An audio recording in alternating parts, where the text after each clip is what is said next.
Hi there, this is Zoe Routh, your friendly neighborhood Canadian-Australian leadership futurist. I love to work with leaders and teams to look at future horizons. What's coming up and what does this mean for us, our team, our business, our organization, our communities, and our leadership? So without further ado, we've got a whole bunch of stuff for you today.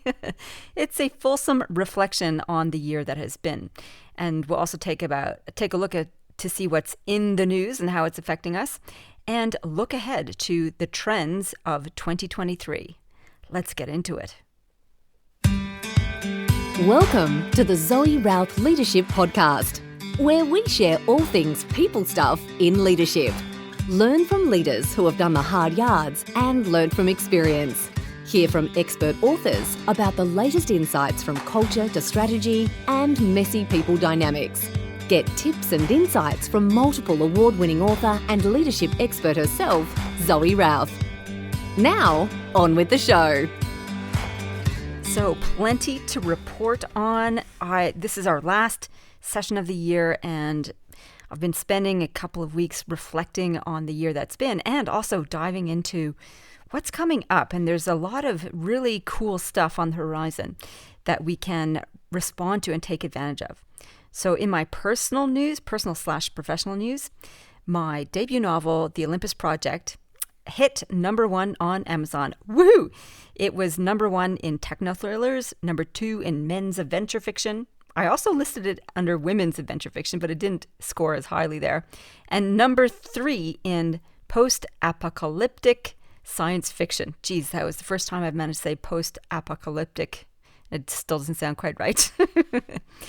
In any case, we hit #1, and that's just amazing. I'm so grateful for everybody who supported the book and who's bought a copy and has been reading it, and also reading and leaving reviews. That makes such a big difference. Oh, I can't tell you how hard it is to get reviews and how important it is for a novel to get some traction. So if you're reading it and you're enjoying it, please do me a favor and leave a review on Amazon. That would be fantastic. Another new thing for you that you might consider signing up for is my brand new e-journal called Bookish. And if you go to my website, zoerouth.com, click on books, you'll find a tab there for Bookish. What is Bookish, I hear you saying? It's the occasional e-journal that I will send out with book reviews, both nonfiction and fiction related to leadership and the future. I will also give updates on my upcoming work. And yes, there is upcoming work. I've been hard at it writing the prequel, which is called Terra Blanca.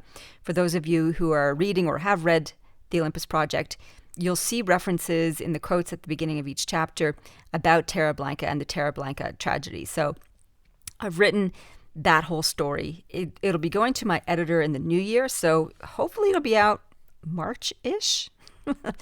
I'm reluctant to give firm deadlines because it all depends on other providers. And I've noticed in my experience in writing this novel, how things tend to get stretched. Nothing happens as quickly as I would like in general, and in particular when it comes to producing books. So the prequel is in production, and the sequel I will be diving into. I've already written about 5,000 words on the sequel, and the story is just busting to get out of me. So that's on the way for next year, out later in the year. Deliberately vague there, that's for sure. So looking back on some other things that we've done over the course of the year, one thing I don't really talk about that much on the podcast or in my newsletter is our 1% pledge. So 1% pledge of our income and /time is donated to charity. So I quite often give special rates to not-for-profits in my leadership facilitation and training. And I have also donated a full day's training to Men's Link, which is my primary not-for-profit that I support. In the end, I think we've made donations upwards close to $8,000 this year across the different organizations. Men's Link and Smith Family are the two ones that I support. And the reason I've chosen those two charities is because they look at systemic issues and they look to solve issues upstream. So they provide crisis support in terms of free counseling to young men And they also do mentoring, which is about building pro-social young men. So I'm very pleased and proud to support Men's Link and Smith Family in terms of helping build capability and personal social skills of young people who might otherwise fall through the cracks and end up in desperate straits. In any case, Men's Link and Smith Family are two not-for-profits that I support in my work and with hard-earned cash, and that will continue to go into the future. I think making these kinds of pledges are super important, and it sort of fits with the trends I'm seeing in business as well, is that business is not just about stakeholder or shareholder profits. It has been for a long time. It's all about growth, profit, etc. And the triple bottom line, the concept emerged about a decade or so ago, maybe a bit longer, in terms of what are businesses doing to contribute to other things apart from the bottom line. And sometimes charities were tacked on. And next year, me and the team will be looking at how can we integrate our support of purpose-driven organizations as an integral part of our business so that we have an accountability to that. So that's an important shift that we're making. And I think if you're a business owner or a business leader, think about how your business is integrated into contributing to community, whether it's the environment or people. Important to look at how business is woven into the fabric of the community around us. So that's a kind of a big piece right there. Now, my end of year reflection, where else have I got here? I have a big post on this on the website, so you can just go to the blog and you can find New Year resources. It goes into great detail about the whole year and also has some planning resources for you. So a reflection on 2023 and a reflection on 2022 and forward planning for 2023. That's a fabulous handout. It's popular every year, so you can get a free download. You don't even have to put in your details for that. You can just go click on it and get it. That's on the blog. So if you just go to zoerouth.com and click on blog, that article should be out there for you. You can just grab yourself a planning tool. So as I was looking back on the year, some interesting things that I experienced this year. We did a whole bunch of travel, considering we are only just out of lockdown. I had about 23 different trips for work and pleasure all over the place. Newcastle, Wagga, Leeton, Cairns, Melbourne, Merimbula, Clare Valley, Alice Springs for the Larapinta Trail. Yay! Guthaga for skiing. Kananaskis in Canada for my brother's wedding. Narrabri, Gundawindi, Dubbo, Bega, Manana, Pokobin, Sydney, New Jersey and Japan are coming up. That's a lot of travel. And it's not as much travel as I have done before, for which I am grateful because travel is trying and it actually has a big carbon impact, and I'm mindful of that moving forward. So we'll be looking at how we can mitigate our carbon expense in our business and in my practice as we go forward. Podcast published, I think it's around 48, and we are up to episode 290 something or other as this comes out, which is pretty exciting. So we're not that far off 300.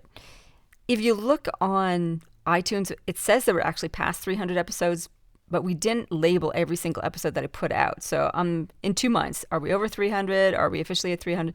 In any case, we're around the 300 episode mark. And thank you so much for tuning in and listening. I do hope you're getting value from these episodes. Well, clearly you are if you keep listening, which is awesome. All right. So new stuff that we did. I revamped Amplifiers this year, which is my high-level leadership program for CEOs, managing directors, and senior executives. I wanted to make this more accessible, more digestible for people because what I've found as a trend across businesses is that people are time poor, commitment rich. Sound like you? I'm sure it is.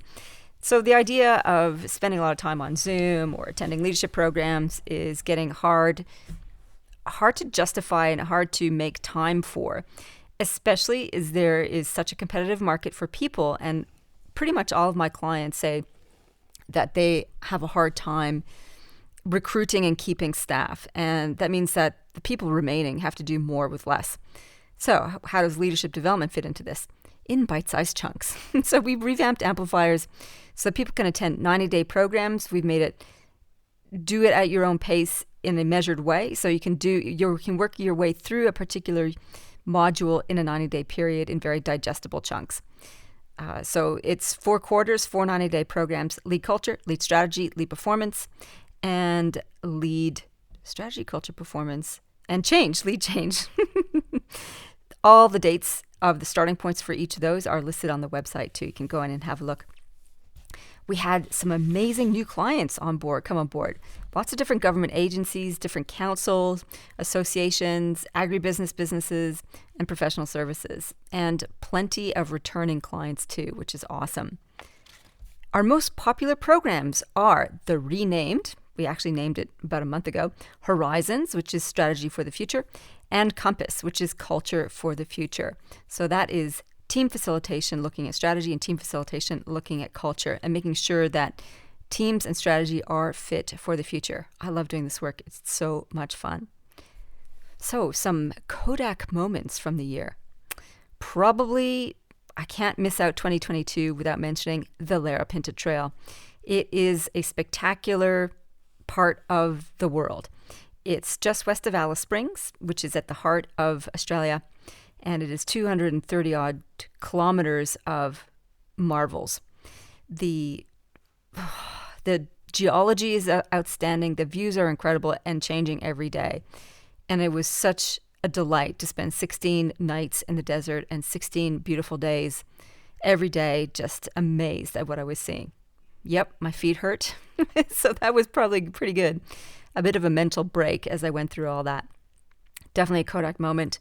Another Kodak moment with spectacular scenery was my brother's wedding in the Rocky Mountains. It was just family. It was fabulous. They never looked so happy. And it was so good to spend some time with my family, even though it was a quick trip, like over to Canada and back again in 8 days.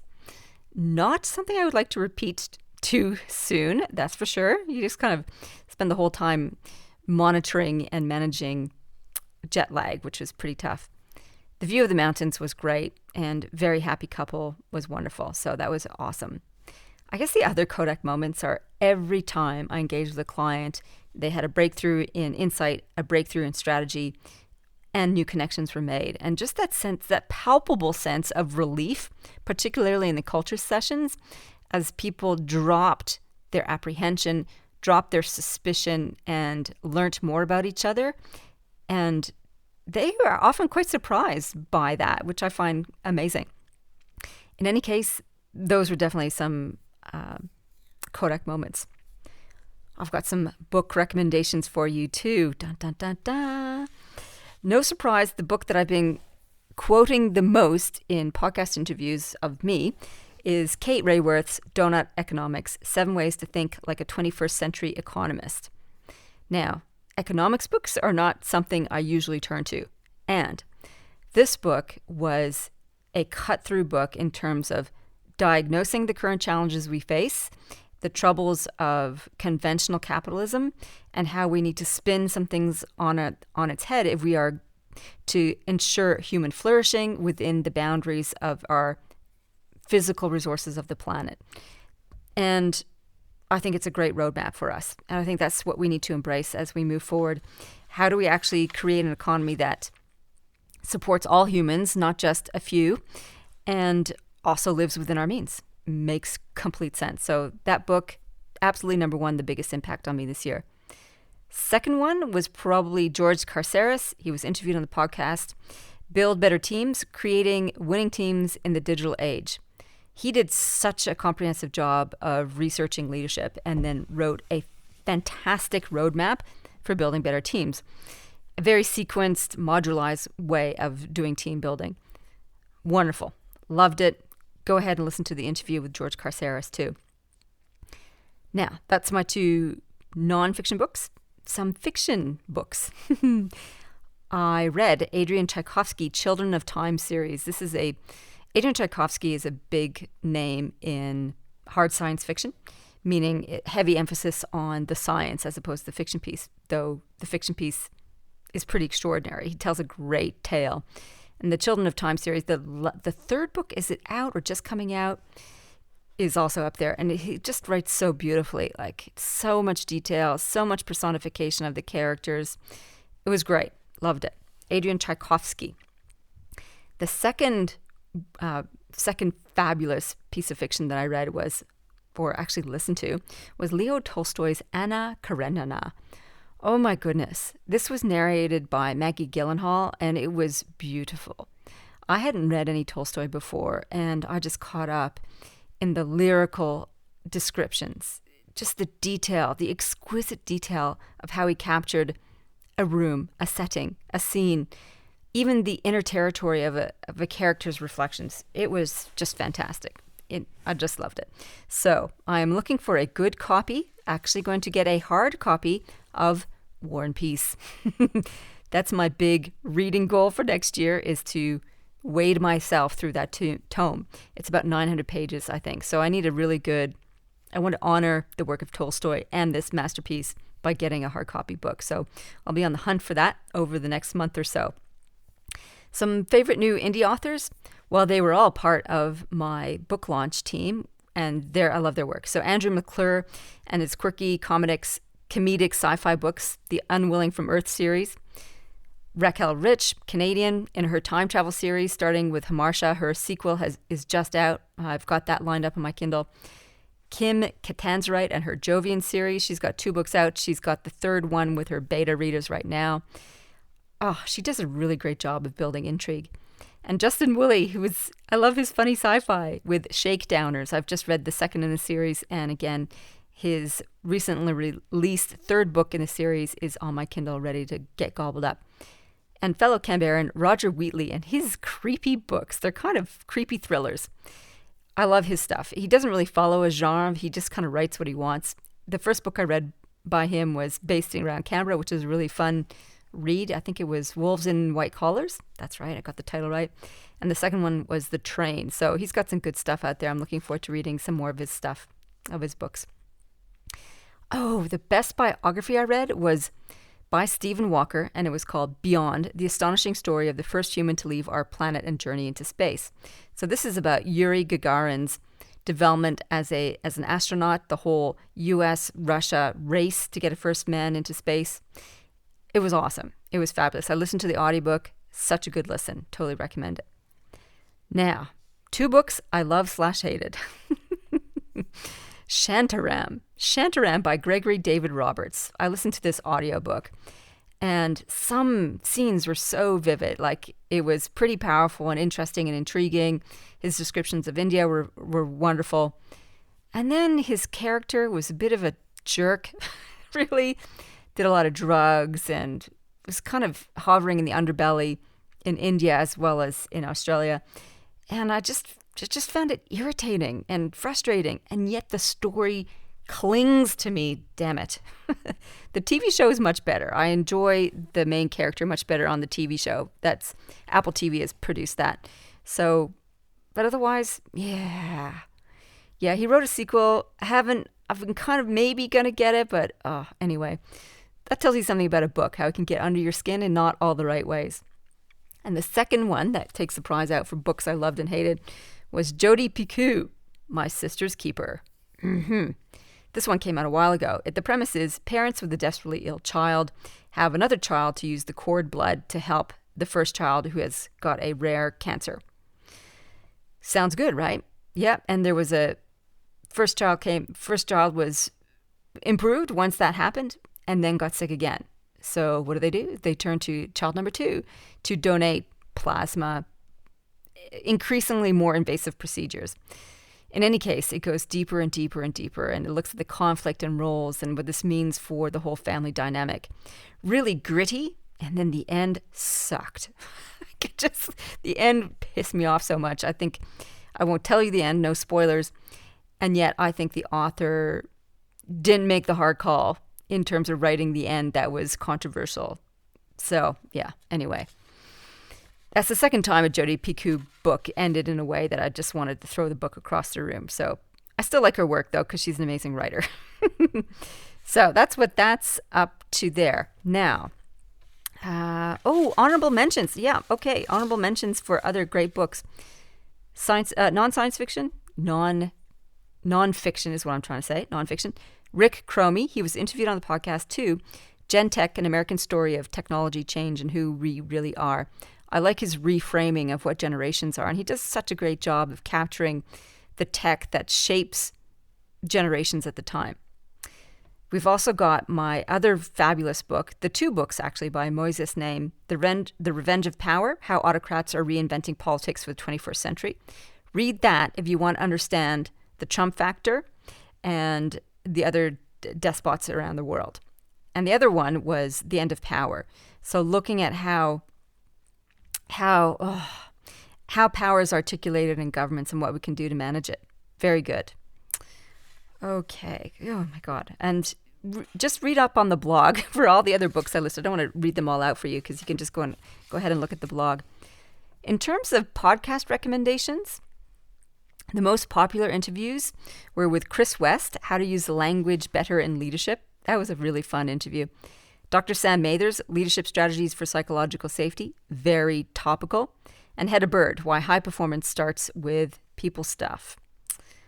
Okay. Now, I do want to do a shout out to a couple of podcasts that are on my radar that I go to listen to. One is The Futurists with Rob Tursek and Brett King. I got interviewed on their show. It was such an honor. And I just wait with bated breath every week for their episodes to drop. All about the future and what's happening there.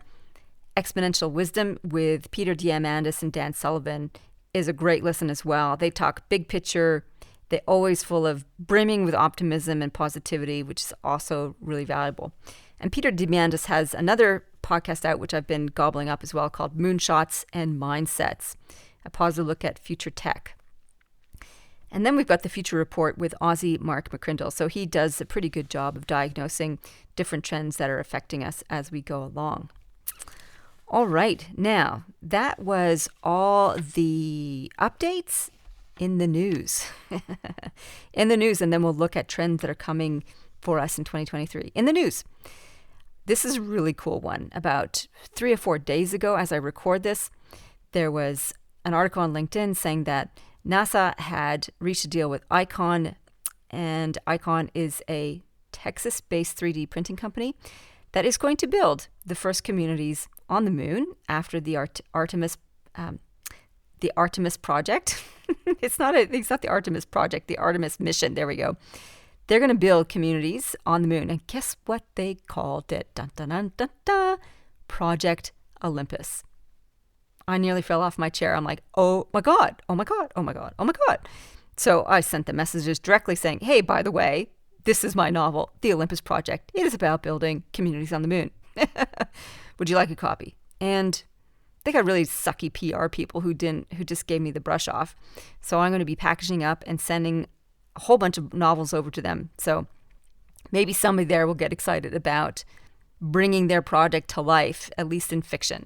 Because I am super excited that they're actually going to do it for real. How cool. The other piece of news is China has announced they are using nuclear energy to power their base on the moon that they're establishing at the south pole of the moon. Nuclear energy. And so there's big questions are, how are they going to get all that up to the moon? Like, how does that work?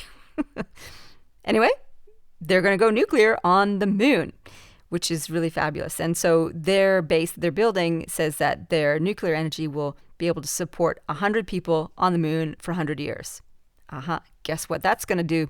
It's showing up in my sequel, which is tentatively called Olympus Bound. So China will be on the moon and in my next novel for sure. The other really cool piece of news is that Neuralink, one of Elon Musk's companies, has announced that human trials of their human brain interface will be happening soon. That's if they can get past the legal challenges to them killing a lot of animals in the experimentation of the Neuralink, which is a tragic story. And all that tragic story has led to the possibility of implanting the computer-brain interface into people's brains pretty soon. I've been following the Neuralink story for years now, and it's getting closer and closer and closer. And guess what? That's going to show up in Olympus Bound, the sequel to the Olympus Project, for sure. I want to see how that affects humanity and leadership and all the challenges that come with it. All right, so we've looked at reflection. We've talked about now. Let's look at what's coming next. Some of the trends that I'm following and I think leaders will have to contend with next year, definitely the ongoing saga of hybrid. How much are organizations going to ask their people to come into the office? What does that look like? How do they manage it? And all the repercussions of that in terms of how do you create accountability? How do you create community? How do you create engagement? How do you look after mentoring? How do you build culture? How do you deal with the inequality and inequity that may arise by people being less visible because they're tucked away somewhere? So hybrid, continues to be an ongoing thing to wrestle with. The 4-day work week. So many more organizations are experimenting with this. I think that will become an emerging trend, especially as it is a workers or a workforce market at the moment. And people want more flexibility. They want to, and they don't want to be work slaves. There's still some organizations which are pressing down the pedal and going, work harder, work harder, work harder, and you'll pay more, you get paid more, you get paid more. In fact, there was a Gartner survey that said, what are the key priorities for CEOs next year? And you know what topped it? Growth. I'm like, really? Do you guys not know that there is a massive problem in workforce and recruiting? How can you have growth when you have limited staffing and a lot of workforce competition? You've got the whole quiet quitting stuff going on, all that stuff, and you want to drive growth. So it's just a recipe for burnout, essentially. I don't think that's something that you should aspire to. I don't think growth is in that way, in terms of economic growth, is the thing that you need to be focusing on. You need to be focusing on being, how do you be a human-centered organization? I think that is the key solution and answer for a lot of the challenges that these trends are showing. So 4-day work week is something for you to consider and experiment with. I know it's freaking you out. A lost day of productivity. Asks a lot of really great questions, though, doesn't it? How could we make this work? What would this mean for us? How might it create more productivity, more insight, more happier people, and therefore more attractive workplace, and therefore solve a lot of your recruitment problems? Yeah, there's a lot of stuff going on there. So what this means for leadership is absolute need for transparency, absolute need for having really good accountability systems, which usually means your KPIs need revamping. And I just want to do a shout out to New South Wales DPI. The teams I've been working with there are doing a great job of creating measures so that they can report on their outcomes and not just their outputs. The key difference is an output is we did these 3 projects. An outcome means something like more farmers use business planning tools. More farmers feel more confident about the future. Farming businesses have more resources available to them in times of need. Very big difference, right? We did these 3 programs. Yeah, who cares? Versus this was the impact it had. So chances are, like most organizations, your KPIs need an overhaul. It's very rare that I meet an organization like New South Wales DPI that has done such a good job. And that's the stakeholder engagement team in particular. All right, and flexibility. So leadership means you need to be working with your team members on flexibility. Alongside all of that for leadership is your custodianship of your people has got to be upped. Human-centered leadership is the thing du jour and will continue to be du jour in the future, which means you need to be focused on how do you help grow your people. A couple things you absolutely need to help them grow into is being more adaptive, having better decision-making tools, and having an explorer mindset. And probably the big kahuna is how are you monitoring mental health and well-being? How are you encouraging that? So be more holistic in your custodianship and care of your people. So that's a couple of trends and impact on leadership that we need to contend with. A couple other trends too in workforce. The competition for staff will continue to accelerate. There is this whole idea of how do we manage decentralized and distributed workforces. So go back and listen to what I just said around custodianship and care of your people. That's going to be central to being a more attractive workplace and retaining your talent. In terms of work and some trends there, so many cool stuff. AI and robotics, huge. Cyber threats, huge. The rise of other digital platforms like Web3 and blockchain will also have a big impact. If you don't know what any of those things are, then you need to embrace an explorer mindset. In terms of, that's another big leadership shift that we need to make. We absolutely need to hone the ability to look far, go deep, and reach wide. That is an explorer mindset. And we need to be more comfortable with experimenting with what's happening around us. All right, so that's some of the stuff that's coming up in 2023 and some of the things you need to have on your radar as a leader to make sure that you're ready for it. If you want to get together with other amazing leaders who are I said wrestling already, that are playing with these trends and how we might respond to them, then come along to our Future of Leadership event at the end of February, 24th of February, Friday, in Canberra. Tickets are on sale. Just go to my website, zoerouth.com, click on events, and you can see where you can grab a ticket. I'd love to have you there. We've got only a small number of seats. We want to keep this nice and intimate so we can have amazing connections and amazing ideas. And you can build real insights with your colleagues, fellow CEOs, GMs, and senior executives.